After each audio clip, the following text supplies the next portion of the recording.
Welcome to the Lock Shop with Nielson and Hustler, powered by Coolbet Canada.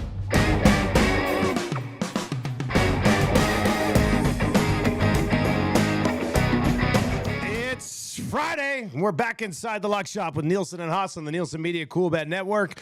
Brought to you, as always, the Lock Shop and all of the other projects on the Nielson Media Coolbet Network by our friends at Coolbet. You want to bet on the Canadian Football League? You can go bet on the Canadian Football League. And, boy, the Canadian Football League, indeed.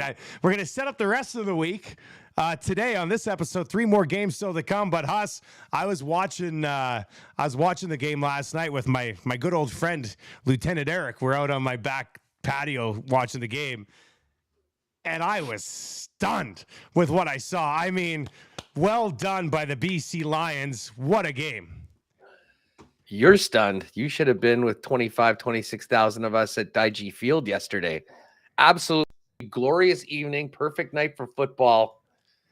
And it was, I mean, Dusty, the Bombers have been so good for so long. I can't tell you the last time I was at a game like that just went so wrong and just legitimately shocked people the way that game. I didn't know this, but this, I mean, credit where credit is due. That's the first home loss the Bombers have had to a team in the West since 2018. 5 years. That's insane. It is, but man, it was the way that it went down. I mean, you're going to lose a game every now and then. They got their asses handed to them. I mean, and I'll tell you what, I don't know whether this maybe thinks, I think more of the Elks right now after being shut out by BC last week because of what the BC defense did to an offense that had just run rampant in the first 2 weeks over the rest of their opponents. I mean, the domination on the line of scrimmage by the BC Lions was something that we haven't seen in ages. And in some ways, I guess it was a humbling. It was a bit of a wake-up call for the Bombers. They're still a very, very good team. But, man, I could not help but, leave that game thinking that the BC Lions are very much a problem for the Bombers and the rest of the Canadian Football League, and it was all about their defense. Vernon Adams Jr. had an awesome game, and they executed very well offensively, and the Bomber defense needed to step up. But holy smokes, I mean, we have not seen a Bomber offense have issues like that, well, probably since Zach Collaros got to Winnipeg. I mean, Collaros himself came in 2019. He had never lost a home game to a team in the West, and that one was not even close. Needless to say, Mike O'Shea and the Bombers not pleased with the way it went. Maybe it's a good thing it happened to a team that has just had so much success. A lot can change over a long season, but I'll tell you what, the BC Lions certainly looked like the real deal last night. That defense does look legit. Like, it looked really good last night. When you make the Bombers O-line look ordinary, it's like there's something special happening there. It was impressive. And the fact that they did what they did offensively in that game too, without Rhymes and without Keon Hatcher. Huge shout out to Hollins for hitting those player props we were talking about yesterday. 8 catches, 85 yards, touchdown, whatever. So that was nice to see. But yeah, I mean, how do you know that he had 85 yards? How do you know that he had 85 yards? Where can one find that? I the morning after, you can find them at cfl.ca. So I think it was 85 yards. The live stats, obviously something that needs to be cleaned up a little bit. And that's coming from one of the play-by-play guys. It's tough. The live stats thing is tough right now for us to deal with. I mean, this is outrageous. I mean, listen, I'll just say it. I mean, I'm the biggest booster of the Canadian Football League you'll find. We heard all this great stuff about this genius company that we were putting in. I mean, how we're into week 3 and this still hasn't been fixed out it really is outrageous. And it is something that has to get rectified very soon for a million reasons. On top of it all, to make the job a little bit easier for someone like you to tell the story when you're doing the games on TV. Don't worry, buddy. I've just made up stats for years anyway, so it doesn't matter. Now my secret's out. My secret is out.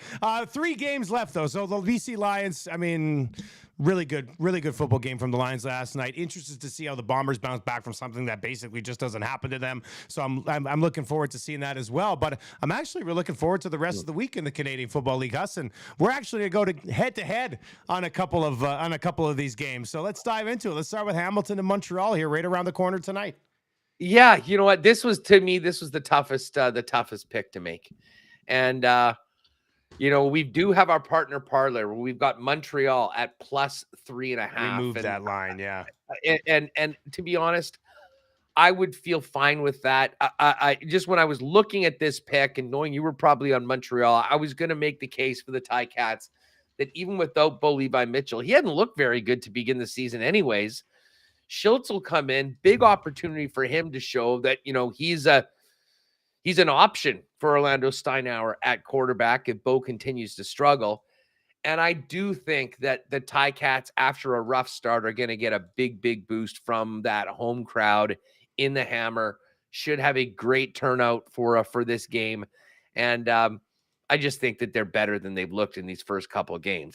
I also don't have a ton of confidence in Montreal, but I think that this game is going to be close. But I could see Hamilton winning by a field goal. That would be the perfect scenario. Hamilton by 3. So we get Montreal. I will say this is probably not going to be a single game play for me. I like the other 2 games more. But as I say, I just think Hamilton has so much more to give than we've seen so far. I think they'll get a big boost from the home crowd.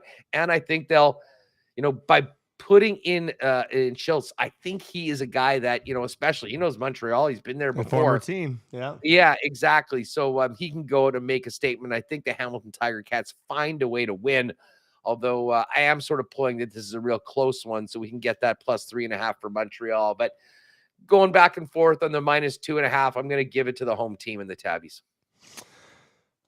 Yeah, I'm going to get on Montreal here. Now, I guess I've just been disappointed in Hamilton so far this year. You do make a valid point on Hamilton, being at home here. Bo hadn't looked great even prior to the injury, and, hopefully for his sake, he's going to be okay. But I'm going to get on Montreal. I still don't know who they are after only seeing them one time, but their defense actually looks pretty good. And I think we saw what BC did with their defense. I think now they did play Arbuckle in that game against Ottawa. Nothing against Nick Arbuckle, great dude, I get it. But, he's not the upper echelon of quarterbacks in the Canadian Football League, and they managed to pick him off 3 times in that game. But I think that Montreal defense has a bunch of playmakers, and I think they could make life a little bit difficult for Schultz. Offensively, Cody Fajardo in the first game, didn't do anything special, didn't cost them the game. Stanback was actually held relatively well in check. I like Mac. He had a huge game. I picked him up in fantasy. I'll be starting him tonight in fantasy as well. So I was wondering where Montreal's offense might come from. Maybe he ends up being an answer in one of those things. I was looking at it in that game against Ottawa. I think they held Dedmon to 3.5 yards per carry too. So I think Montreal's defense does enough to keep them in this football game. And Hus, that's what the odds say. It might come down to a field goal either way, but I'm going to get on Montreal here plus 2.5, just mostly because Hamilton's kind of been very meh so far this year. Yeah, I will say this, though. They played the 2 teams that competed for the Grey Cup last year. They've lost to the Bombers. They've lost to the Argos. Yeah. At home against Montreal, I think it looks better, but I'm certainly not feeling enough to think that they're going to be putting up and running away with this game. And that's why we do have Montreal at plus 3.5 on our partner parlay, which we'll get to in a minute. One game that we are in agreement on is the Riders. Fill us in on why you like the green plus 3.5 against the Calgary Stamps. Well, this is kind of a play against Calgary. The Calgary Stampeders have not impressed me so far. Reggie Bagleton is out. Kadeem Carey is out again. I do like Dedrick Mills. I think he's a stud. So they've got that going for him. Saskatchewan hasn't really got their running game going so far. But even in the loss to the Bombers, and you can kind of chime in on this a little bit, I was pretty impressed. Trevor Harris threw for 400 yards in that game against the Bombers defense, which, I didn't do that game or else I would have had this stat. But not many quarterbacks have rolled out against the Bombers and threw for 400 yards against that defense. And I know they're missing some pieces in Schaefer Baker and stuff, but I like the way Trevor Harris looks in this Riders offense, man. So with the way that Calgary sort of underperformed so far this year, I think the Riders getting that extra half and it's plus 3.5. I think you kind of got to be on Saskatchewan here. Yeah, I mean, I got in on this yesterday at 3.5, thinking, okay, you know what? Riders look great against the Bombers, and they are the standard. I have to admit, I am maybe rethinking my reaction to week 1 where Calgary lost to BC the way they did. The BC Lions have thrown a hitch into everything, haven't they? Well, you know what? Honestly, I mean, I completely have had to reevaluate. I mean, it's a complete paradigm shift. When you see BC play the way they did, I didn't give them much credit for the win and the shutout against Edmonton. I just chalked it up to Edmonton sucking. Well, I'll tell you what, BC's pretty damn good. So maybe Calgary deserves a little bit more credit. That being said, this is a bet on the Riders. I mean, I thought the Riders looked really, really good last week. The Bombers still won by 18. Obviously, there was that punt return that, kind of made things look a little more lopsided. But, I mean, they were up on the Bombers in the second half. So I think they can keep this game close. I really hope that it'll be a close game. It should be a fun one to watch between two teams that are really trying to establish themselves as the challengers to Winnipeg and BC in the West. But I think right now, actually, this line has dropped to 3. The line is now dropped to 3 at minus 105 for Saskatchewan, and Calgary's minus 3 at minus 115. But I like the fact that we got the hook in. It is plus 3.5 in the partner parlay as well. And tell you what, if Trevor Harris plays the way he played last week against the Bombers, against Calgary, I think that this is going to be a close game, whether they win or not. So I'm going to take the points. And then the other game, Toronto and Edmonton. And this one we did throw on the parlay at Edmonton plus 6.5. So that wouldn't be the worst thing in the world. When I got to my picks last night, I was just like, I'm going to ride with Hus on the parlay because that's what we do. But the more I think about Toronto's defensive line, like if you look at Edmonton so far, and I know a lot of people are going to point to Cornelius and the play calling of McAdoo, which are totally justifiable points. But the offensive line has not helped them.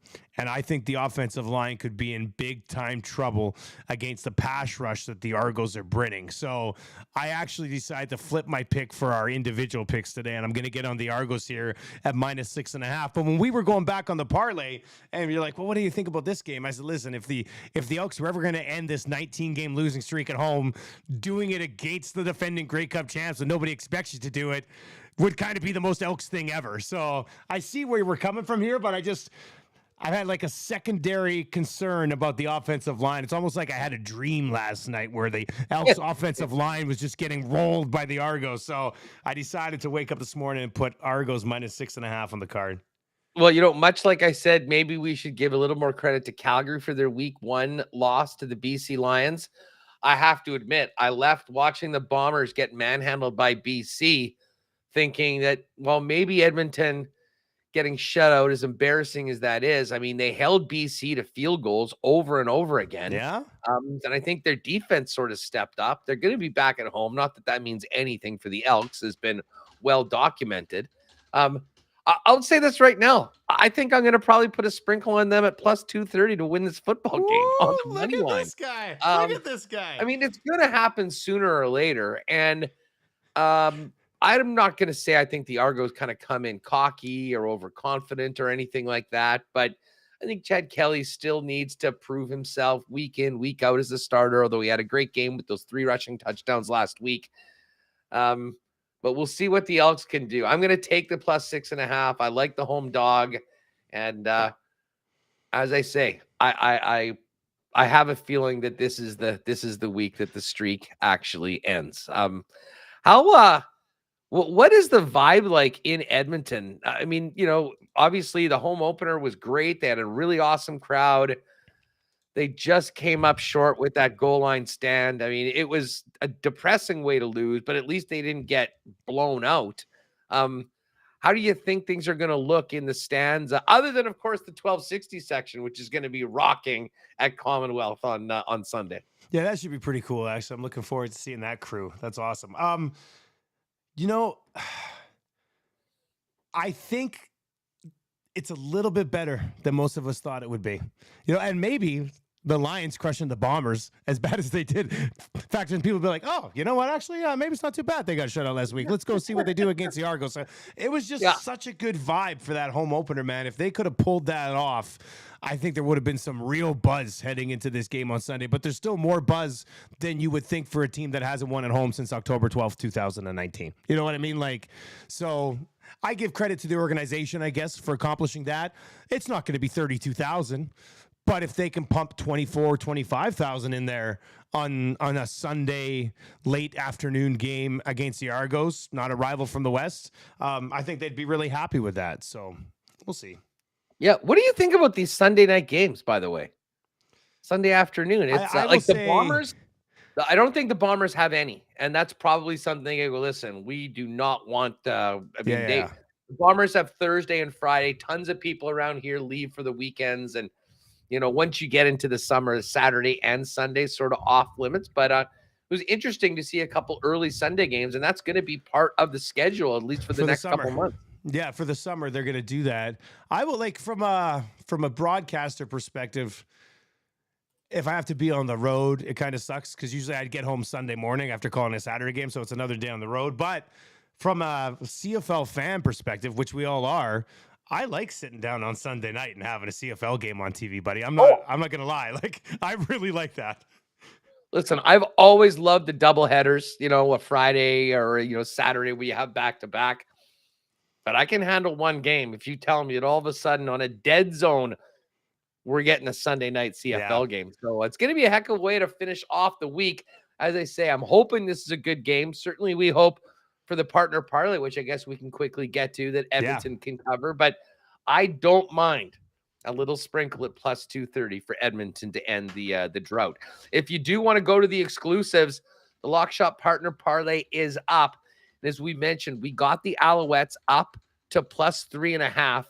The Riders was plus 3.5 when we made this. That number's gone down to 3, but you still get the hook here. So Alouettes plus 3.5, Riders plus 3.5. And the Edmonton Elks plus 6.5. We're taking the points in the 3 underdogs, and it is up there right now at plus 550. It's going to be great. Enjoy the weekend in the Canadian Football League. We'll be back talking some NHL draft. Huss, when do you head out next week? What's your schedule? I'm heading on the weekend. Like when we hook up at the beginning, like, Monday, Winnipeg Sports Talks in Nashville. So we'll work around the sked and yeah, gonna be very interesting. And lots of NHL draft props up in Coolbet as well. We'll be talking about that on WST, and I'm looking forward to getting your thoughts on the draft as well, and a few wagers over on Coolbet when we get going next week. But yeah, all next week, Monday through Thursday, WST at the draft in Nashville, presented by our friends at Coolbet. Very much looking forward to what should be a wild weekend for the Jets and the NHL, and pretty fun for me and Reem. Safe travels, my man. We'll talk to you next week. See you later. Thanks, Dusty. Have a good one.